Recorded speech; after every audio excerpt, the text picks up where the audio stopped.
United States has moved to allow hunters to import big game trophies, including elephant tusks and lion hides, acquired in certain African countries with approvals granted on an individual basis. The decision, reported in a memorandum published last week by the Federal Fish and Wildlife Service, overturns an Obama-era ban on some trophies and contradicts public statements by President Trump, who had endorsed the restrictions.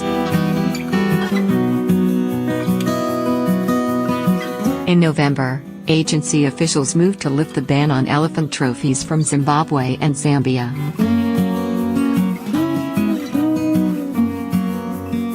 The new policy supersedes and broadens the decision, officials said. Traditionally, the agency has considered imports of trophies from certain endangered species on a nation-by-nation basis. The Endangered Species Act stipulates that in order for such trophies to be approved, exporting countries must demonstrate that hunting enhances survival of a particular species in the wild, by reinvesting the money into conservation, for example, and by supporting local communities. In December, however, the United States Court of Appeals for the District of Columbia Circuit found that officials had implemented the Obama-era bans without following regulatory procedures, including a failure to open up the decision to public comment.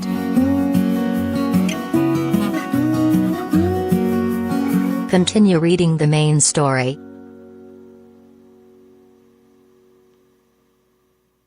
Related coverage.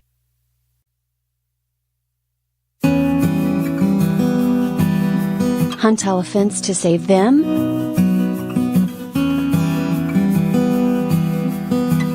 Some countries see no other choice. December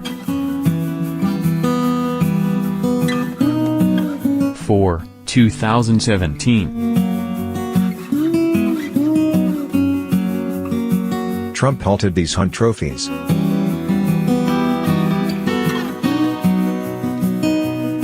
Elephant lovers will never forget it.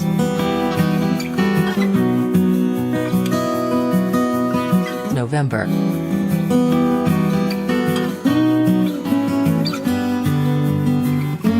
20, 2017. Trump administration to lift ban on trophy elephant imports. November 16, 2017. Advertisement.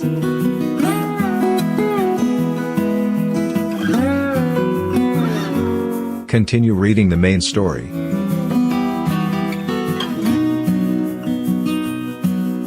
To accommodate that court decision, officials said the Fish and Wildlife Service will change how it evaluates imports for certain endangered species across Africa, not just elephant trophies from Zimbabwe and Zambia, the subject of the Circuit Court ruling. Rather than evaluate lion, elephant and bontebok, a type of antelope, trophies on a nation-by-nation basis, the agency now will consider imports of these animals from 6 African countries on case-by-case basis, as it already does with the majority of species hunted on the continent. The 6 countries are Zimbabwe, Zambia, Tanzania, South Africa, Botswana, and Namibia. The new policy does not mean that all trophies will be automatically permitted, officials said. The applicants will have to meet the same conservation and sustainability requirements as before. The decision was long sought by Safari Club International and the National Rifle Association, which had filed the lawsuit against the agency. We were surprised as anyone when they came out with that announcement last week, but we think it's a positive step, said Richard Parsons, chief executive of Safari Club International. As much as some people have a distaste for hunting, in southern Africa it actually works and is very positive for wildlife conservation. Whether safari hunting ultimately helps or harms fragile animal populations is a controversial question. Hunting organizations point out that big game sportsmen, who may pay $100,000 or more per hunt to shoot a lion or elephant, can provide indispensable funding for conservation. I've been in this business a long time and listened to a lot of animal rights organizations that talk loudly about how they're going to save rhinos and elephants, but we're the ones putting money on the ground to make it happen, Mr. Parsons said. We think the Fish and Wildlife Service is on the right track to make solid decisions for elephant conservation. But conservation groups argue that alternatives should be pursued, especially when the quarry are endangered species. These are animals that our country has decided we're going to protect, and we should all get to have a say in their protection, said Ellie Pepper, Deputy Director of the Wildlife Trade Initiative at the Natural Resources Defense Council. The decision regarding whether someone's allowed to shoot an endangered species shouldn't be made behind closed doors. The agency previously made determinations about trophies publicly available, she said, but under the new system interested parties will have to file a Freedom of Information request to see details of case-by-case trophy hunting permits.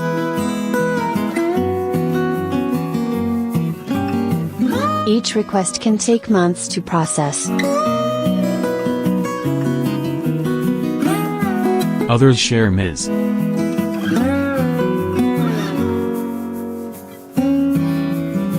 Pepper's concerns.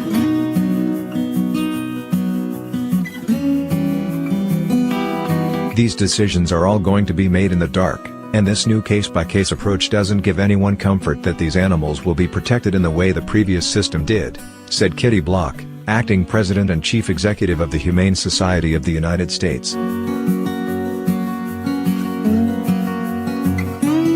We think this is a one-sided attempt to appease a constituency that favors hunting. Block noted that the latest decision marks departure from President Trump's public comments about big game trophy hunting.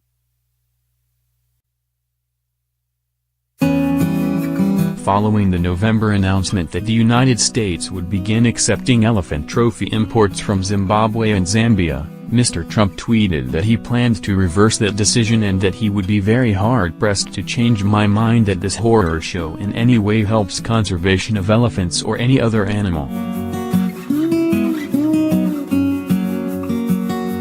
Nothing's changed since then, Ms.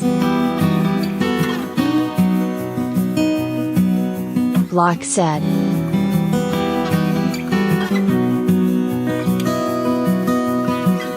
The elephant populations haven't come back, there hasn't been a slowdown in poaching or corruption, all these issues remain.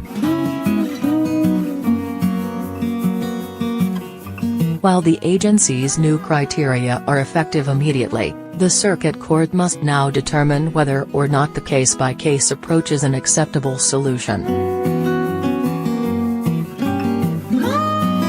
This means the decision to allow certain trophy imports isn't a done deal, Ms.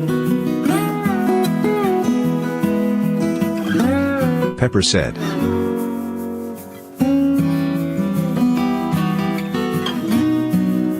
When the ban was first lifted last year, the public expressed a lot of anguish, and it seemed to work for reversing that decision. Regardless of the final decision, Jan Stander, director of Fundundu Wildlife Park in Zimbabwe, said the lifting of the trophy bans is too little, too late. Zimbabwe's lost around 500,000 hectares of wildlife land since the trophy ban in 2014, he said. It's all gone over to cattle and agriculture. Mr. Stander and his colleagues had relied on fees paid by American hunters to run their anti-poaching units, maintain roads and support communities living around the reserve. But following President Obama's trophy ban, Mr. Stander had to drop his prices for lion hunts from $130,000 to $25,000. Elephant hunts, which he once marketed for $80,000, I couldn't even give away, he said. In the year following the ban, Mr. Stander said he lost $500,000 and was forced to close the nearly 80,000-acre reserve for lack of business.